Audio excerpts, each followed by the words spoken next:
నమస్తే. నా పేరు కోపల్ల ఫణికుమార్, తెలంగాణ ఫెడరల్ నుంచి. తెలంగాణ రాజకీయాల్లో ఒక కొత్త ప్రాంతీయ పార్టీ ఏర్పాటవబోతోంది. ఆ కొత్త ప్రాంతీయ పార్టీ పేరు ఏమిటంటే తెలంగాణ ప్రజా జాగృతి, టీపీజే.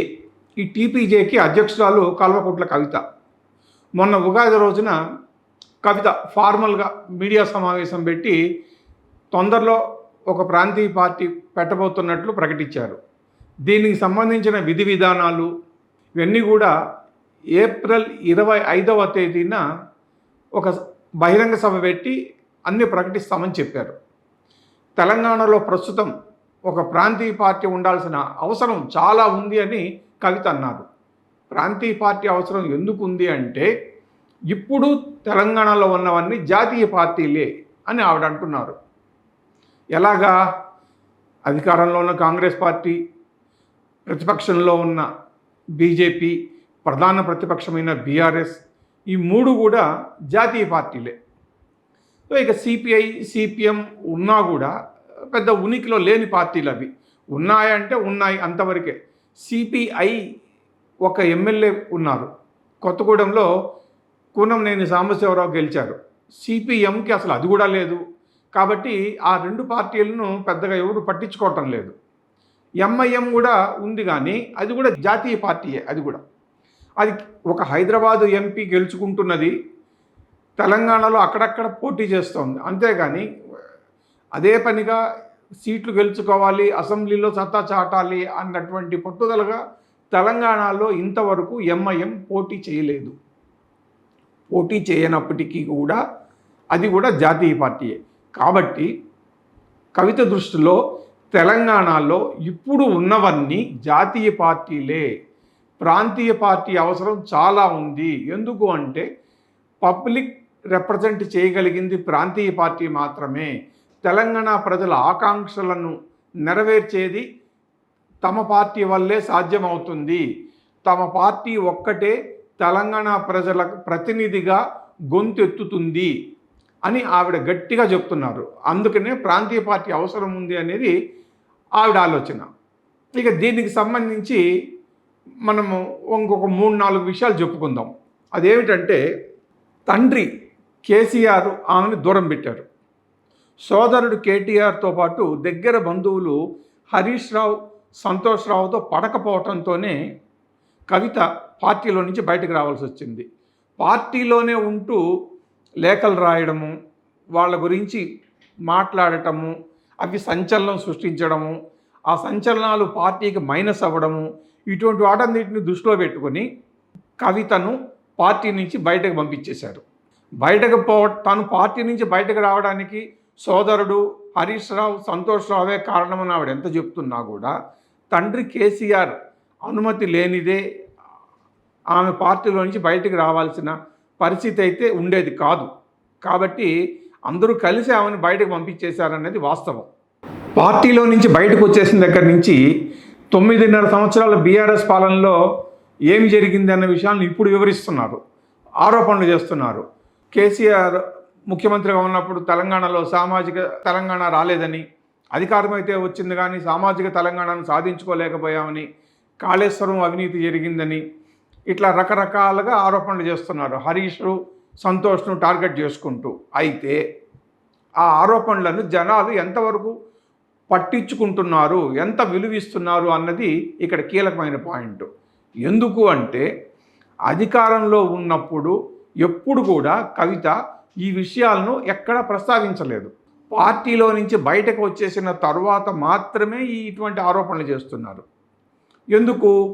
అధికారంలో ఉన్నప్పుడు కవిత కూడా చాలా కీలకంగా ఉన్నారు. ఆవిడ మీద కూడా ఆర్థిక ఆరోపణలు చాలా వచ్చినాయి ఆ రోజుల్లో కూడా. ఈరోజు చేస్తున్న ఆరోపణలను ఆ రోజున ఎందుకు ప్రస్తావించలేదు, ఎందుకు మాట్లాడలేదు అన్నది ఇక్కడ పాయింట్. కవిత పార్టీలో నుంచి బయటకు వచ్చేసిన తర్వాత చేస్తున్న ఆరోపణలన్నీ కూడా ఇటు కాంగ్రెస్కు అటు బీజేపీకి రాజకీయంగా ఉపయోగపడతాయే తప్ప ప్రజలకు ఏ విధంగా మేలు చేస్తాయి? అందుకనే జనాలు ఎవరు కూడా కవిత ఆరోపణలను సీరియస్గా తీసుకుంటున్నట్లు మనకు ఎక్కడ అనిపించట్లేదు.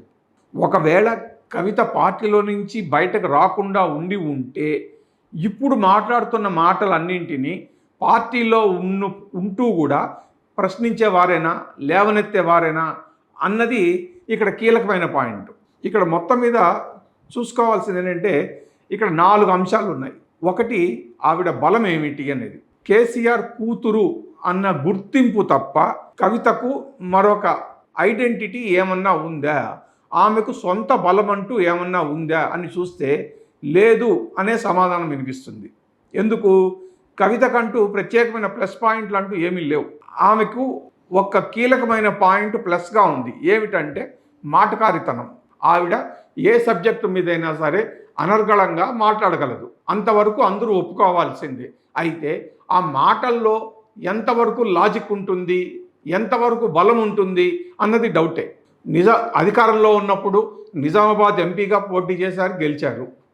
ఆ తర్వాత మళ్ళీ రెండోసారి పోటీ చేస్తే అక్కడే ఓడగొట్టారు జనాలు. ఆ తర్వాత మళ్ళీ స్థానిక సంస్థల్లో నిజామాబాద్ నుంచే గెలిచారు. ఎందుకు గెలిచారు? అధికారంలో ఉన్నారు కాబట్టే గెలవగలిగారు అనేటువంటి ఆరోపణ కూడా ఉంది ఆవిడ మీద. సొంతంగా పోటీ చేస్తే గెలిచుండేవారేనా అంటే అనుమానమే. సో ఒకేసారి ఎంపీగా పోటీ చేసి గెలిచారు, ఓడిపోయారు. ఆ తర్వాత ఎమ్మెల్సీగా గెలిచారు. కాబట్టి ఇవన్నీ కూడా కేసీఆర్ కూతురి హోదాలోనే జరిగినాయి. ఇప్పుడు సొంతంగా పార్టీ పెట్టుకున్నారు కాబట్టి ఆమె సత్తా ఏమిటి అనేది తొందరలోనే తెలుస్తుంది. అందువల్లనే ఆమె బలం అన్నది ఇప్పుడు ప్రత్యేకంగా చెప్పుకోవడానికి అయితే ఏమీ లేదు. ఇక మైనస్ ఏమిటంటే ఢిల్లీ లిక్కర్ స్కామ్లో జైలుకు వెళ్ళడం అనేది అతిపెద్ద మైనస్ ఆమెకి. 6 మాసాలు ఢిల్లీలో తీహార్ జైల్లో ఉండి బెయిల్ మీద బయటకు వచ్చారు. అయితే ఈ మధ్యనే ఢిల్లీ రౌజ్ అవెన్యూ కోర్టు ఈ ఢిల్లీ స్కామ్ కేసులను కొట్టేసింది. అయితే కొట్టేసినా కూడా ఆ మీదేం పెద్ద జనాల్లో పాజిటివిటీ పెరగలేదు.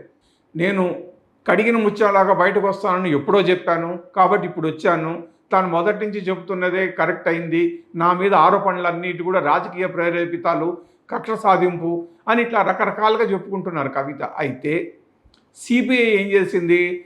రౌజ్ అవెన్యూ కోర్టు ఎప్పుడైతే వీళ్ళ మీద ఉన్నటువంటి కేసులన్నీ కొట్టేసిందో సిబిఐ వెంటనే హైకోర్టులో కేసు వేసింది.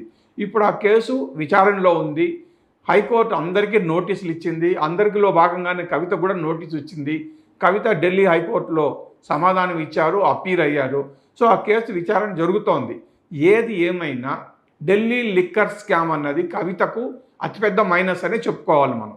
పార్టీని ఏర్పాటు చేసి సమర్థవంతంగా నడిపించాలి అంటే దానికి అపారమైన నిధులు అవసరం, కొన్ని వందల కోట్ల రూపాయలు అవసరం. మరి అన్ని కోట్ల రూపాయలు సమీకరించేంత శక్తి కవితకు ఉందా? ఉంది అంటే ఎక్కడి నుంచి వస్తుంది, ఎక్కడి నుంచి వచ్చింది అంత శక్తి? జనాలు ఏమన్నా 5 రూపాయలు 10 రూపాయలు చందాలు వేసుకుని పోగు చేసే డబ్బు వందల కోట్ల రూపాయలు అయితే కావు కదా. మరి ఆ స్థాయిలో నిధులు కవిత ఎక్కడి నుంచి సమీకరించగలుగుతారు అన్నది పెద్ద పాయింట్. ఈ విషయం జనాల్లో చర్చ జరుగుతోంది. ఇక రెండో పాయింట్ ఏమిటంటే కవిత పార్టీలో కవిత తప్ప రెండో నేత ఎవరు చెప్పుకోదగ్గ స్థాయి వాళ్ళు లేరు. మొదటి నుంచి 1వ స్థానం నుంచి 10వ స్థానం వరకు చూసుకుంటే అన్ని స్థానాల్లోనూ కవిత కనబడతారు. ఎక్కడ ఇంకొక నేత కనబడరు. అదొక పెద్ద మైనస్ పాయింట్ కవితకు. అంటే ఇప్పుడు అది పోను ఇంకెవరైనా వస్తారేమో మనకు తెలియదు. ఎవరైనా వస్తారా అంటే ఎక్కడి నుంచి వస్తారు? బీఆర్ఎస్లో నుంచే రావాలి. కాంగ్రెస్లో నుంచి వచ్చే అవకాశాలు లేవు. బీజేపీలో నుంచి చేరే అవకాశాలు కూడా చాలా తక్కువ. సో బీఆర్ఎస్లోనే అధినేతల వైఖరి నచ్చక హరీష్ రావు, కేటీఆర్ వీళ్ళ వ్యవహారాలతో నచ్చని వాళ్ళు, తమను అధినాయకత్వం నిర్లక్ష్యం చేస్తోందనే అసంతృప్తితో ఉన్న వాళ్ళు ఎవరైనా ఉంటే వాళ్ళు మాత్రమే కవిత పార్టీలో వచ్చి చేరడానికి అవకాశాలు ఉన్నాయి. అది కూడా ఎప్పుడు చేరుతారు అంటే కవిత పార్టీకి బాగా ఎదుగుదల ఉంది, అధికారంలోకి వస్తుంది, లేదంటే ప్రజల్లో బలంగా పార్టీ మీద పాజిటివ్ చర్చ జరుగుతోంది అని అనుకున్నప్పుడు మాత్రమే వచ్చి చేరతారు, లేకపోతే ఎవ్వరూ చేరరు. ఇక ఈ పార్టీకి ఉన్న అవకాశాల గురించి ఆలోచిస్తే జనాలు ఈ పార్టీని ఏ మేరకు ఆదరిస్తారు అన్నది అనుమానమే. ఎందుకంటే బీఆర్ఎస్లో నుంచి బయటకు వచ్చేసి సొంతంగా పార్టీ పెట్టారు కాబట్టి ఈ టీజేపీ పార్టీకి పడే ఓట్లలో ఎక్కువ భాగం బీఆర్ఎస్లో నుంచి చీలి రావాల్సినవే. కాంగ్రెస్కు పడే కమిటెడ్ ఓట్లు ఏవి కవిత పార్టీకి పడవు. అలాగే బీజేపీకి పడేటువంటి ఓటు బ్యాంక్ ఏది కూడా చీలి కవిత పార్టీ వైపు వస్తుందని కూడా అనుకునేందుకు లేదు. ప్రాంతీయ పార్టీ అవసరం ఉందని, జాతీయ స్థాయి పార్టీలను ఢీ అంటే ఢీ కొంటామని ఇట్లా కవిత 100 మాటలు చెప్పచ్చు కాక, కానీ జనాల్లో నమ్మకం ఉండాలి కదా. జనాలు నమ్మకం ఉంటేనే కవిత పార్టీ వైపు వస్తారు, లేకపోతే ఎవరు రారు. కాంగ్రెస్కు వేస్తారు. ఇప్పుడు మొన్న 2023 ఎన్నికల్లో బీఆర్ఎస్ను గద్దె దించాలనుకున్నారు. మెజారిటీ ఓట్లు కాంగ్రెస్కు పడ్డాయి, కొన్ని ఓట్లు బీజేపీ కూడా పడ్డాయి. అలానే ఇప్పుడు కూడా బీఆర్ఎస్ అంటే పడని వాళ్ళు ఇటు కాంగ్రెస్కు వేస్తారు, లేదంటే కవిత పార్టీ కాకుండా బీజేపీ వైపే ఆలోచిస్తారు. అంతేగాని కవిత పార్టీకి ఓట్లు వేసేసి ఆమెను గెలిపించేద్దాము అనేటువంటి ఆలోచించే వాళ్ళు ఎంతమంది ఉంటారు అన్నది చాలా పెద్ద అనుమానమే. అది కవిత ఓట్లు వేసినా కూడా అధికారంలోకి వస్తుందా, రాగలదా అన్నది కూడా పెద్ద అనుమానం. ఓటర్ల నాడి ఎప్పుడు కూడా ఎలా ఉంటుందంటే, అధికారంలోకి వస్తుంది అనుకున్న పార్టీకి ఓట్లు వేద్దాము అని ఆలోచిస్తారు. ఓడిపోయే పార్టీకి, అధికారంలోకి రాని పార్టీకి ఓట్లేసి తమ ఓటును ఎందుకు నిరుపయోగం చేసుకోవాలి, వేస్ట్ చేసుకోవాలి అనే ఆలోచిస్తారు ఓటర్లు ఎప్పుడు కూడా. ఇక చివరిది ఏంటంటే పెద్ద సవాలు.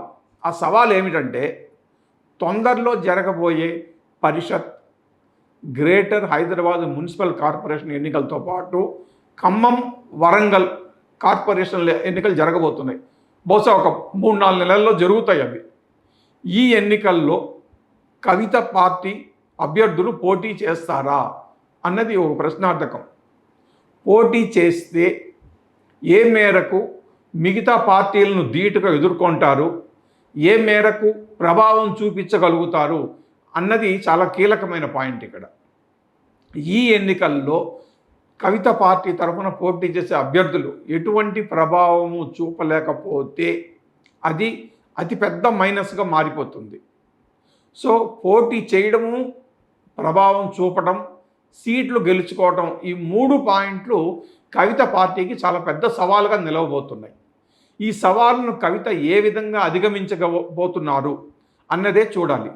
పోటీ చేయకుండా పార్టీకి దూరంగా ఉన్న, పోటీ చేసి మిగతా పార్టీల అభ్యర్థులకు ధీటుగా ప్రచారం చేసుకోవాలి, సీట్లు గెలవాలి. అప్పుడే కవిత పార్టీ గురించి జనాలు ఆలోచిస్తారు, చర్చలు జరుపుతారు, పార్టీ వైపు ఆకర్షితులవుతారు. లేకపోతే రాబోయే సాధారణ ఎన్నికలకు కవిత పార్టీ చాలా సమస్యలు పడటం ఖాయం. భవిష్యత్తులో ఏం జరగబోతుందనేది చూద్దాం. Thank you.